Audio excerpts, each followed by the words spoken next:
Welcome to the Masculine Psychology Podcast, where we answer key questions in dating, relationships, success, and fulfillment, and explore the psychology of masculinity. Now, here's your host, world-renowned therapist and life coach, David Tian.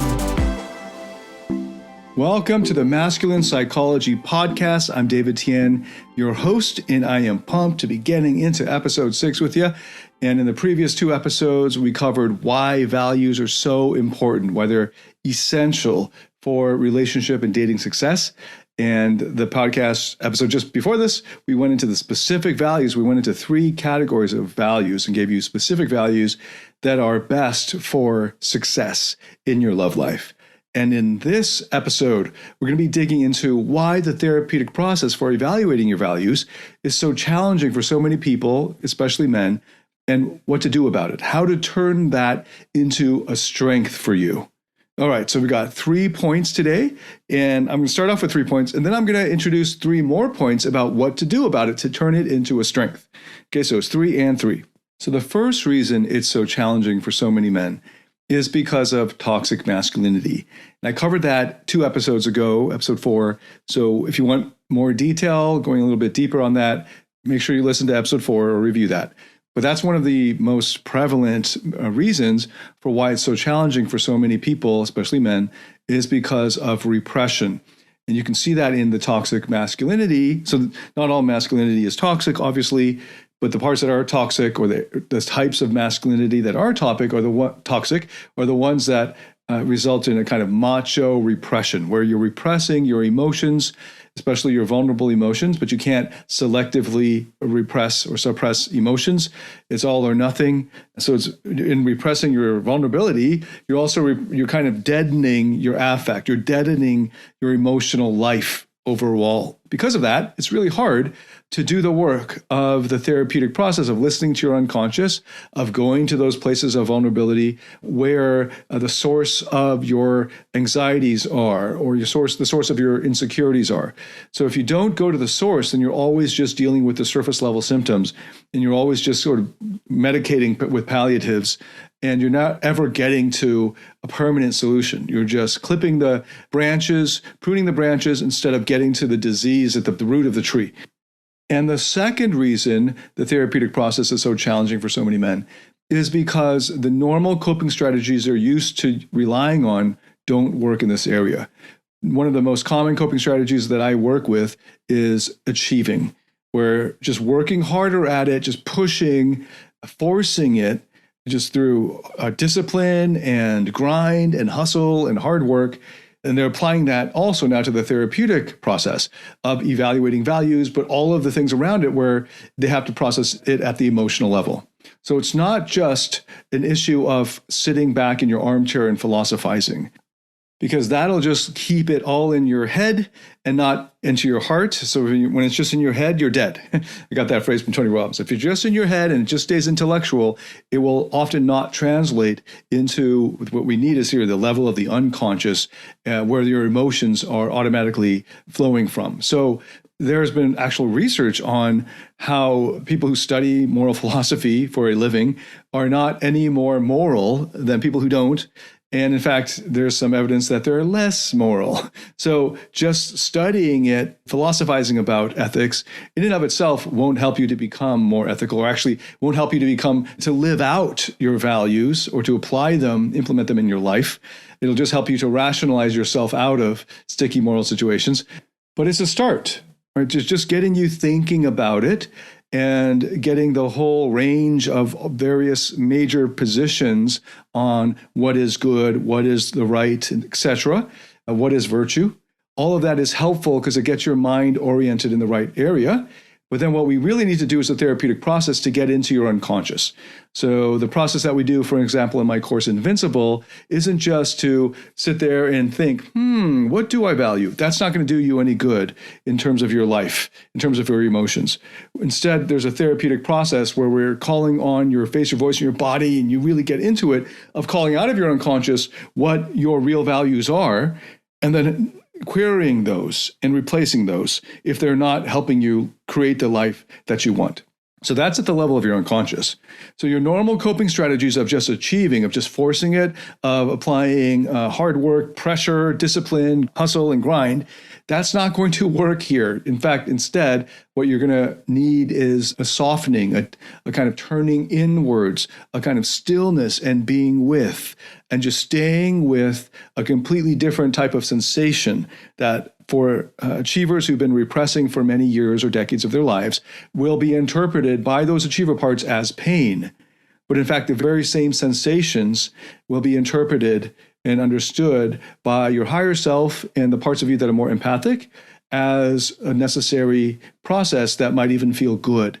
So you will actually get to a point where all of these emotions, including the ones that you're so scared of sadness and more what are considered vulnerable emotions, will actually feel really good.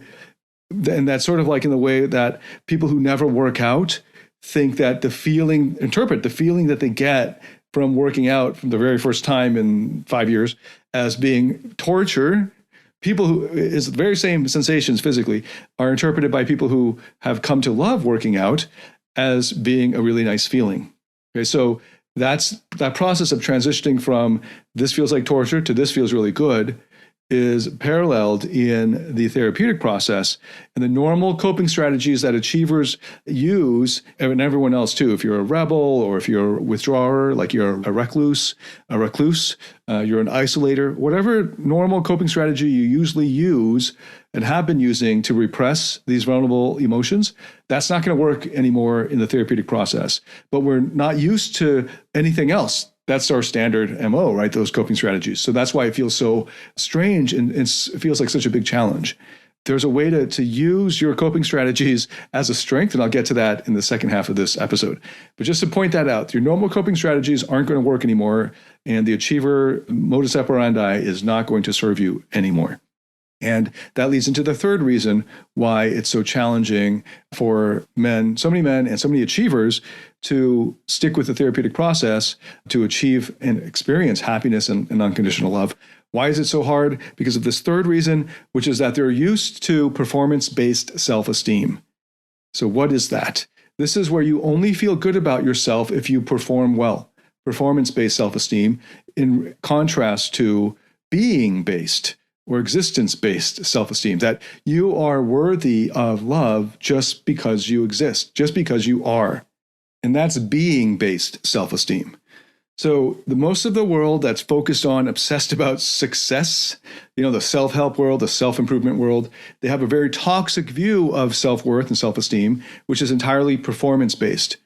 They have hammered into their minds and have had this in their mind since they were young, so it resonates with them. They're like, oh, of course, this makes a lot of sense. They often don't even question it, that their view of self-esteem and self-worth is based on their achievements, based on their performance, that they don't allow themselves to feel good about themselves until they have achieved some far-off goal that requires them to perform in a certain way. And that you'll hear this a lot snuck in there with feel-good, nice-sounding phrases like, be your best self.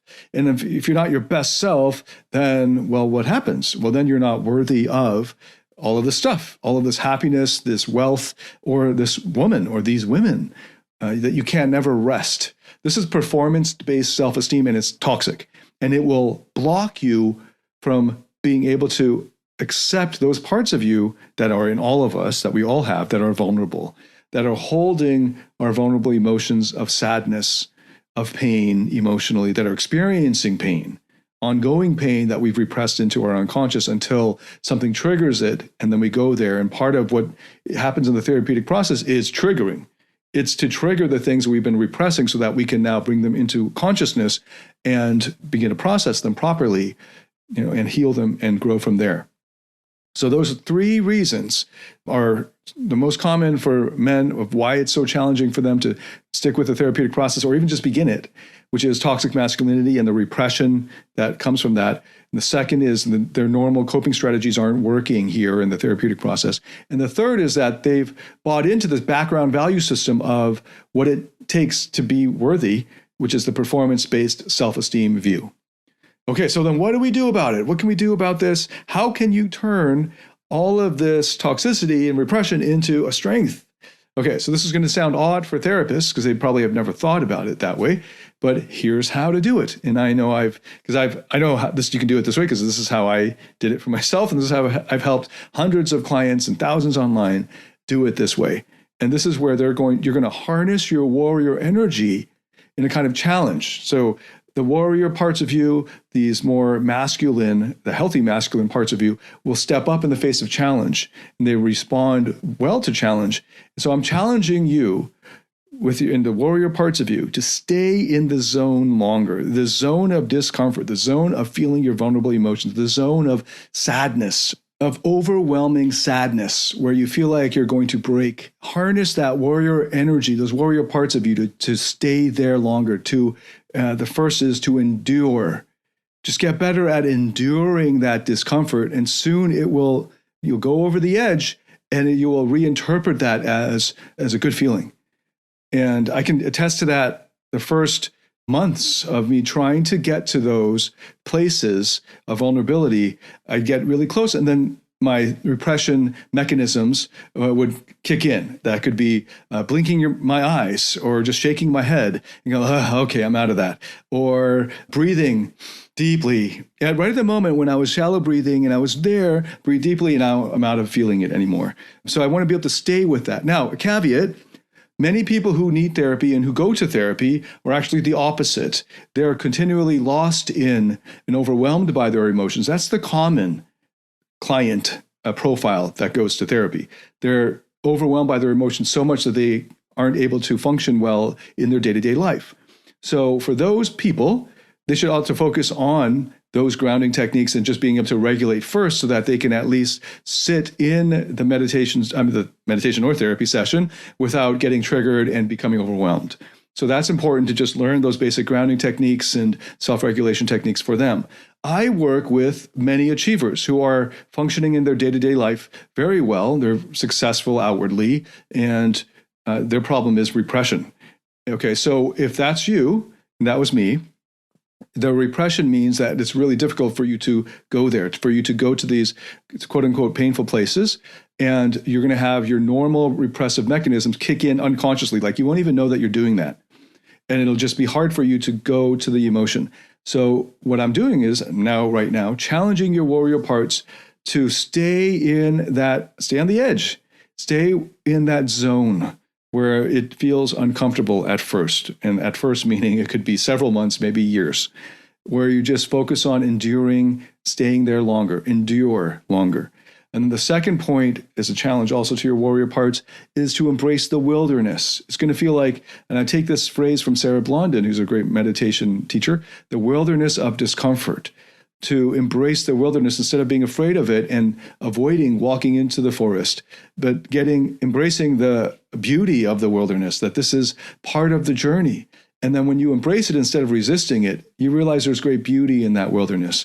But at first it will feel like a dark forest, and it will feel like it's eating you up and that there's no end to it. There is an end to it. It'll just feel like it's unending at the beginning, like a dark tunnel with no opening at the end.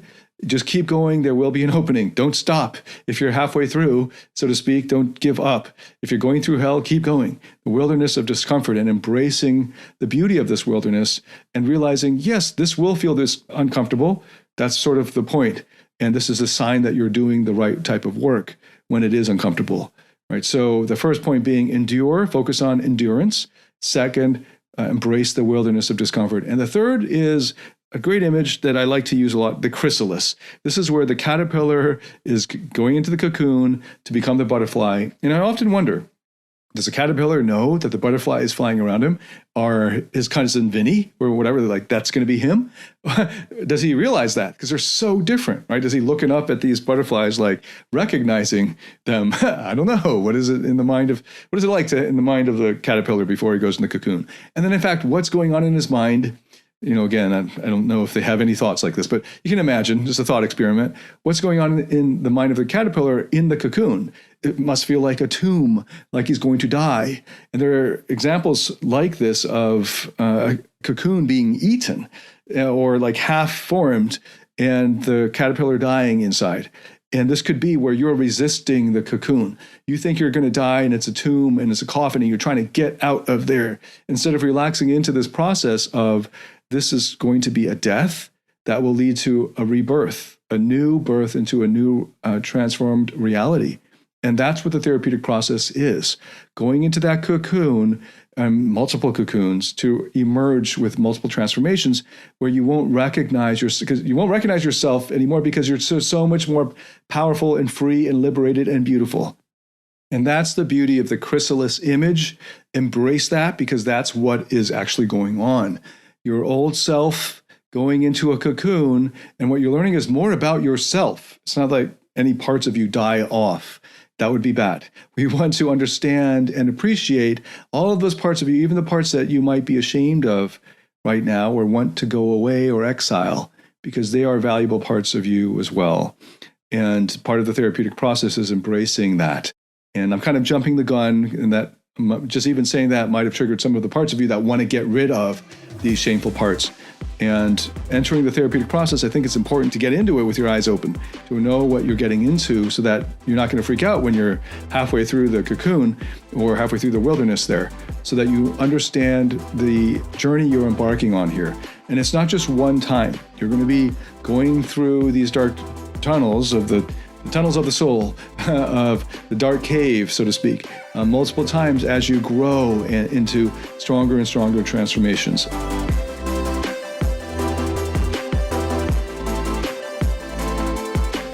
Do you struggle in your interactions with women or in your intimate relationship?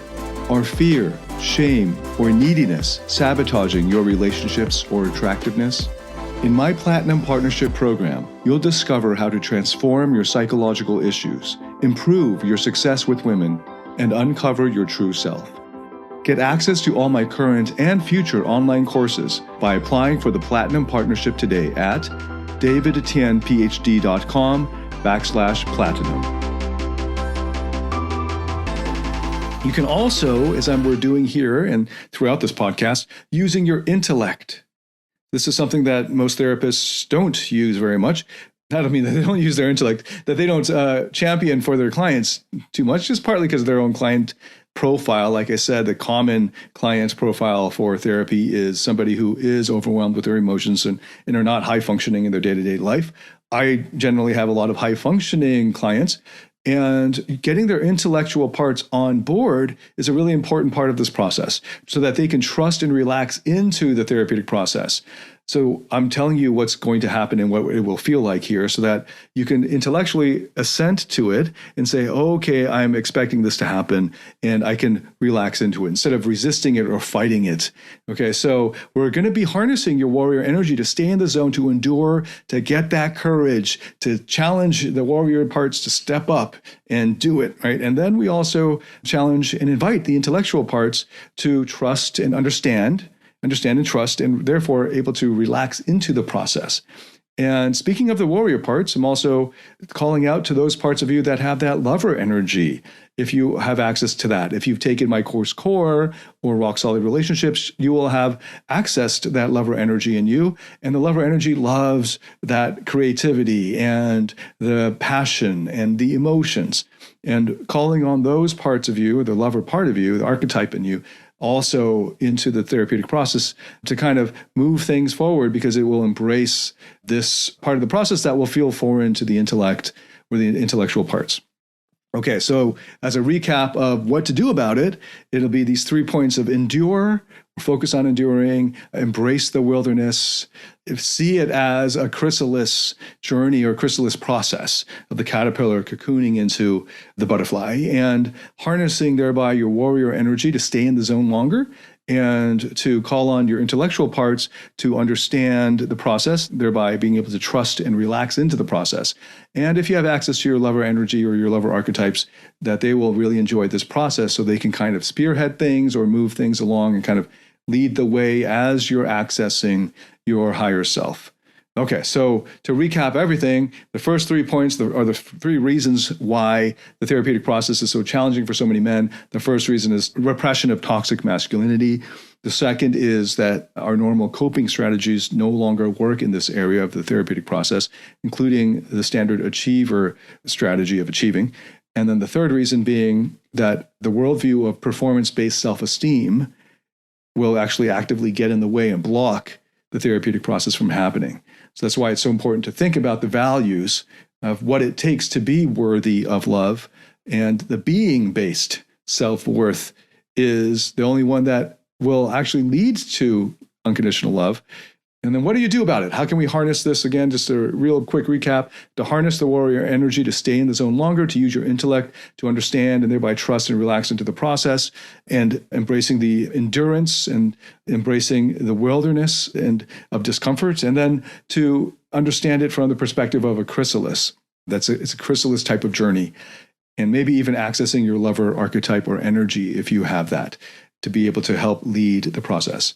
Okay, so to illustrate this, I'm telling you this quick story here of a client that I've really come to admire. We'll call him Darren. And Darren came to us a couple of years ago, coming out of a very tumultuous life. He had become a very successful entrepreneur and business leader, but then because he was repressing so much, and he was, by the time he came to us in his mid-50s, and he had been repressing so much that it was coming out. It was a matter of time before the repression leads to burnout and then leads to acting out in your personal life. And he ended up becoming an addict, drug addict, and an alcoholic addict, and eventually got in trouble with the law, ended up behind bars.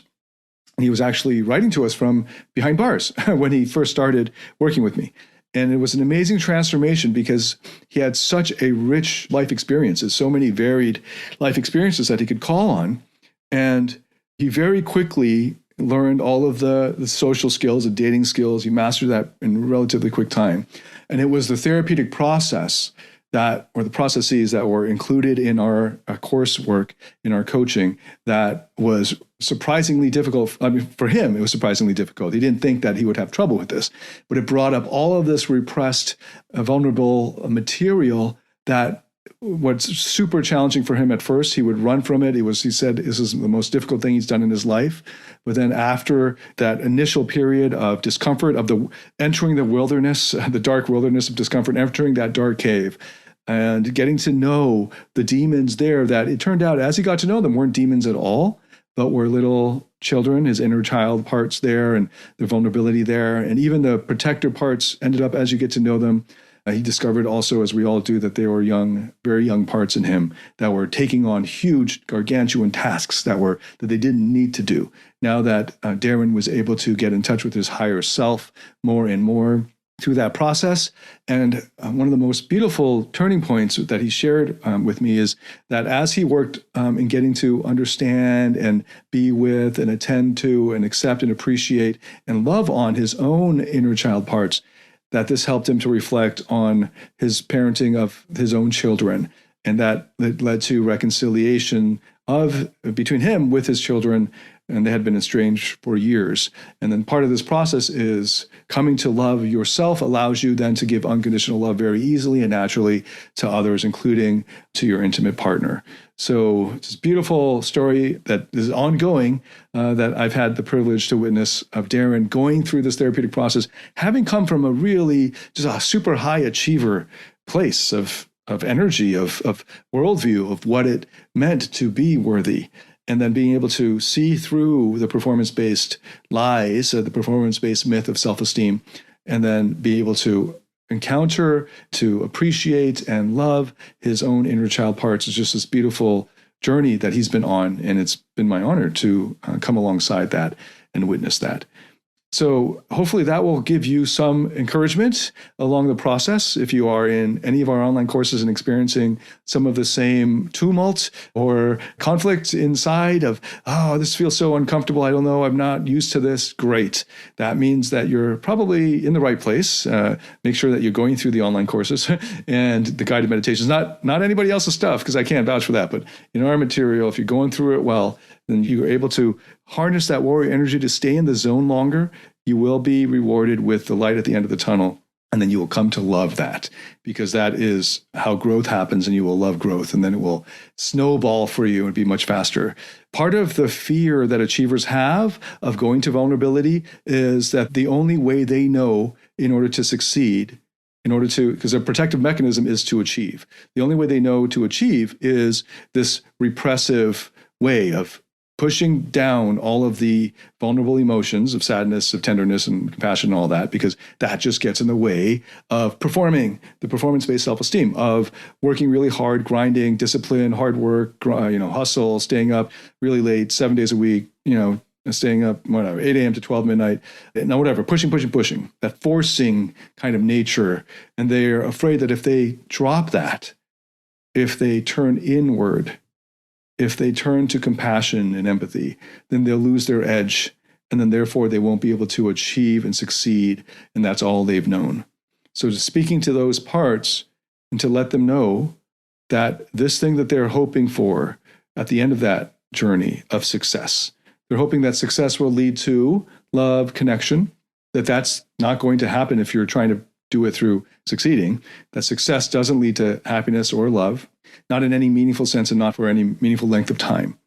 The only permanent way to that is not through performance, but through being. And the only way through that is the other road, the other way, turning around and going the other direction. And the other thing is, once you're on the other side of that, when you're in the process of healing and growth, and your parts are unburdened, they're not carrying around these fears of having to be a certain way in order to be worthy of love, then they morph and transform and shift into ways of effortlessly achieving. These ways of achieving that require so much forcing, so much hard work, discipline, and grind, and just beating yourself up to do it. And it doesn't feel good, but you're going to get up and force yourself to do it. That energy is no longer required to succeed. Now you will succeed and achieve effortlessly, because you're now doing it in areas that these parts naturally, effortlessly want to do it.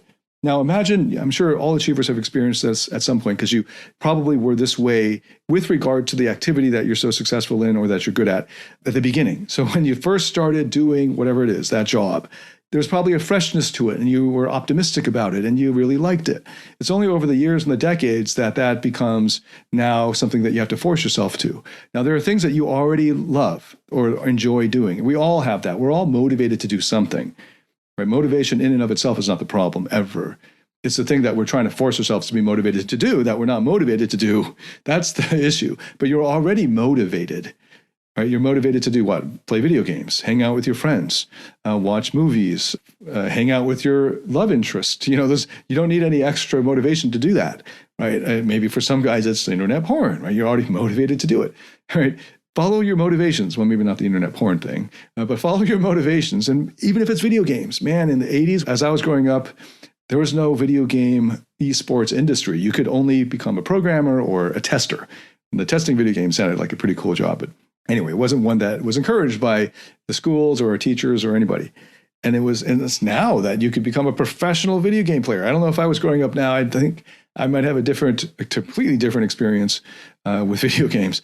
But that's an example of when you are freed, when your parts are not under this burden of having to be a certain way in order to earn love, then they will surprise you with how awesome they are at other areas of life. And you might end up making even more money. As I should mention, Darren now has started another business that's on track to do $1 billion of revenue in a year. And that's something that he's passionate about that was different from what he was involved in before. And it's just part of following his passions now, that he's not having to force it, but that he can now proceed along the lines of his natural passions, because now his parts are unburdened and they're able to access all of that spontaneous creativity. So that's helping your achiever parts relax into this process. They don't need to worry about not succeeding. You will succeed at the end of this in a different way that will feel effortless and feel amazing, and that you'll enjoy your life so much more along the way. Okay, so if this intrigues you enough, you can go explore this in my online courses. These are themes and processes that I cover in courses like Freedom U, Lifestyle Mastery, Rock Solid Relationships. And this is also covered if you can get a good therapist. I recommend IFS therapy. And if you want to accelerate your therapeutic process, get my online courses. If you get the Platinum Partnership, it'll give you an all-access pass to all of them, as well as private coaching. So check that option out. And in the meantime, I want to let you know our next episode. The next episode is about the biggest attraction killer in men, which is also the biggest factor that will make a man attractive to women. So come back to the next episode to find out what that is and to explore how to get that and how to avoid sabotaging your own attraction. That's all in the next episode. And if this was something that benefited you, please share it with anyone you think would also benefit from it. Your friends, family, anybody. I really appreciate you sharing this. And thank you so much for listening. I would love to hear from you about what this meant to you and anything you learned from this and any feedback you have about it at all. All right. Thanks so much for listening. I'll see you in the next episode. Until then, David Tian signing out. Be well.